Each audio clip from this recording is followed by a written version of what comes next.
Bueno, hola otra vez a todos y a todas, chicos y chicas. Este último vídeo pertenece a la última parte del temario, la concerniente al emotivismo moral de Hume, a su teoría moral.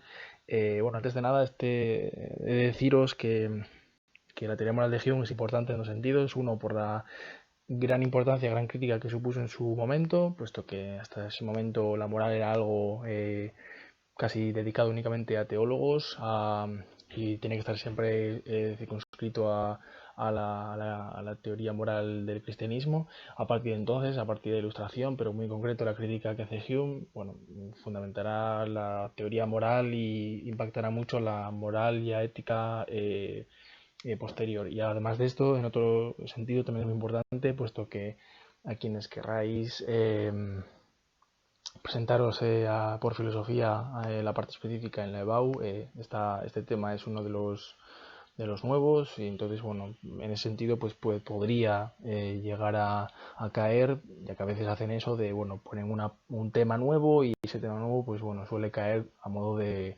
y bueno, como es nuevo, pues se pone. Bueno, voy a intentar exponeros de manera breve algunas partes del tema de la moral de Hume. Yo creo que está bien explicado en los apuntes, pero bueno, haré una breve exposición para si hubiese algún tipo de duda o lo que sea, ¿vale?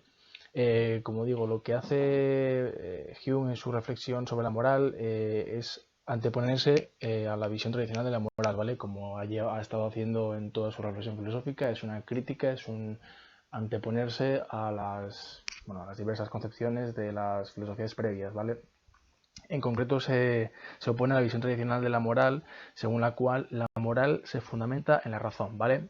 Es muy importante entender que hasta entonces la moral, por influencia de las reflexiones sobre la moral de Platón y Aristóteles, hasta este momento tenía mucha vigencia, ¿vale? Y la idea principal es que la moral se fundamenta en la razón, ¿vale? Así es que Platón en su momento pues entendía que la virtud, la vida virtuosa consistía en la adquisición del conocimiento, ¿vale? En ir más allá de las pasiones, ¿vale? Como siempre, diferenciando bien entre lo racional y lo sentimental, pasional, como entendió como que la razón tenía siempre que conducir a las pasiones, ¿vale? Y tenía que moderarlas siempre, por lo tanto, y la moral o la vida moralmente buena, la vida virtuosa consistía en que la adquisición del conocimiento tenía que primar, tenía que estar por encima de las pasiones y diversas partes emocionales del alma humana, ¿vale? Y Aristóteles pensaba, bueno, más o menos similar en este sentido un poco también, dado que entendía que la virtud era un hábito adquirido por la razón, ¿vale? En el transcurso de la vida, pues diferentes elecciones de los diferentes acontecimientos y situaciones de la vida práctica, siempre hay que elegir el término medio entre dos extremos, ¿vale? Esa elección del término medio entre dos extremos era lo que entendía Aristóteles por arete o virtud, ¿vale? Y esa elección virtuosa se conseguía mediante un hábito del uso de la razón en esas circunstancias, ¿vale? Por lo tanto, la vida virtuosa, la vida moralmente buena, consistía igualmente en el ejercicio de la razón en las elecciones moralmente buenas, ¿vale?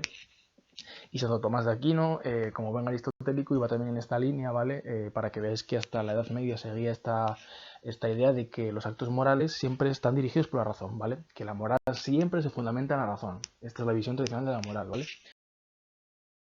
Como digo, se antepone a esta idea tradicional entendiendo lo siguiente, que lo que lleva a la acción no son los juicios racionales, sino los juicios morales, ¿vale? Diferencia entre lo que tiene que ver con lo racional y diferencia entre lo que tiene que ver con lo sentimental, lo emocional y pone en esta parte la moral, ¿vale? Y lo que nos lleva a actuar son los juicios morales y no los racionales, ¿vale? De manera que, como luego ya veremos, la moral tiene más que ver con los sentimientos y con las emociones que con lo racional, propiamente dicho, ¿vale?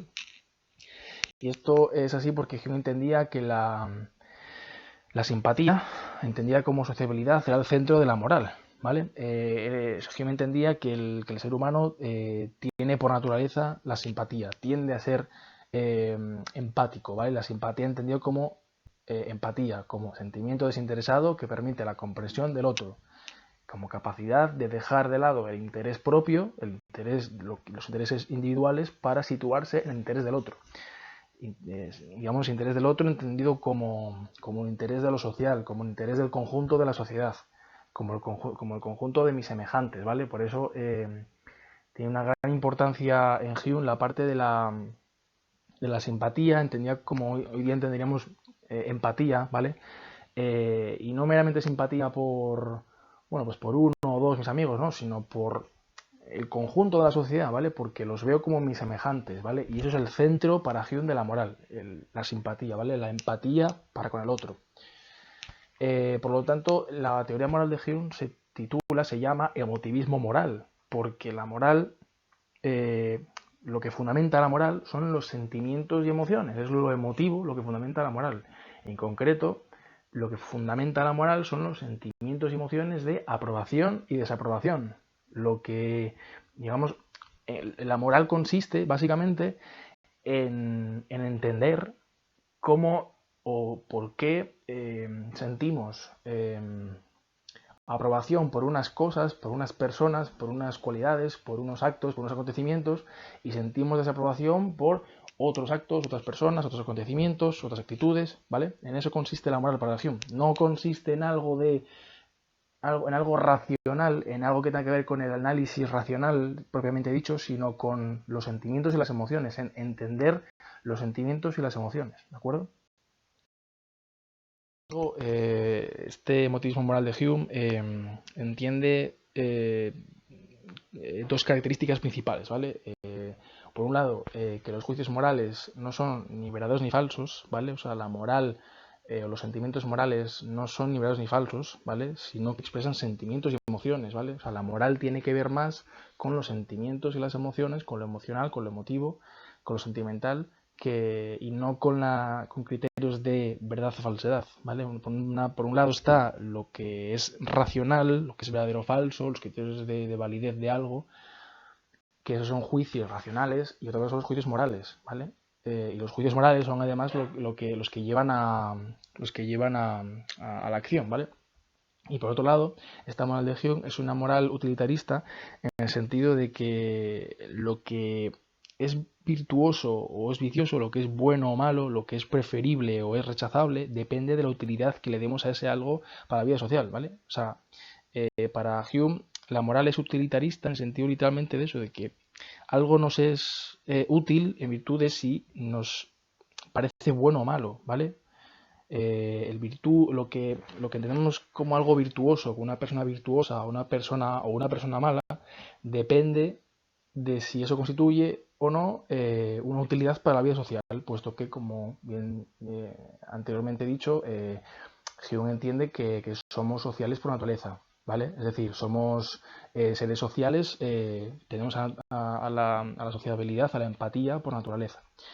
Y en este sentido, a raíz de esto, entiende Hume que los filósofos hasta ahora que han entendido la moral desde la parte racional, ¿vale? O sea, que han utilizado la razón para encasillar ahí la moral, ¿vale? Que han construido una moral racional, caen en lo que él llama la falacia naturalista, ¿vale? La falacia naturalista es una falacia, es una argumentación errónea que consiste en el paso o derivar oraciones normativas o morales, es decir, el deber ser, a partir de oraciones descriptivas, es decir, el ser. Para Hume esto es un paso erróneo, puesto que una cosa es cómo es el mundo, cómo ha sido el mundo hasta ahora, y de ahí podemos sacar oraciones descriptivas, de descripción de cómo es el mundo. Eso es una vía, eso es una parcela. Y otra vía, otra cosa es cómo debe ser el mundo, cómo creemos que debe ser el mundo, cómo creemos que debe ser el mejor de los mundos posibles, cómo creemos que debe ser moralmente bueno el mundo. Eso es otra parcela totalmente diferente, esa es la parcela del deber ser, ¿vale? Hay que diferenciar entre el ser y el deber ser. La moral se ocupa del deber ser, de lo normativo y moral, pero no podemos derivar oraciones normativas o morales, no podemos derivar leyes morales, o lo que es bueno o lo que es malo, a partir de meramente descripciones de cómo es el mundo, ¿vale? Ya que, como dice Hume, los filósofos que hasta ahora han construido una moral racional, una moral desde la razón, lo que tienden es a acabar justificando moralmente la violencia, ya que, por ejemplo, como podría decirse, según Hume, puede decirse que el ser humano es por naturaleza agresivo, ¿vale? Constituyendo una oración descriptiva, ¿vale? El ser humano es agresivo por naturaleza, por ejemplo, y de ahí derivar que el ser humano debe ser violento, ¿vale? Eso constituye una falacia, porque una cosa es cómo es el mundo y otra cosa es cómo debe ser el mundo. El cómo debe ser el mundo es un aspecto que constituye la moral, lo normativo, a lo que tenemos que tender, y eso es una parcela, y otra cosa es descriptivamente cómo es el mundo, ¿de acuerdo? Y pasar de uno a la otra constituye lo que dice Hume una falacia naturalista, ¿vale? Y esta falacia naturalista tiene mucho que ver con las reflexiones sobre bioética en la actualidad, y tiene una gran importancia esta falacia, por eso quería traerosla aquí. Bueno, nada más. Hasta aquí la exposición del tema de Hume. Esta era la última parte del emotivismo moral. Bueno, espero que os haya servido para bueno, aclarar algunas dudas. Si todavía tendréis alguna más, pues bueno, podéis siempre preguntarme tanto a mí como a José Carlos. Bueno, creo que está bastante bien expuesto, sencillo en los apuntes. Bueno, espero que no tengáis ningún mayor problema, que tengáis todos buena salud y bueno, espero que también tengáis un buen fin de curso y que esto acabe pronto. Bueno, un saludo.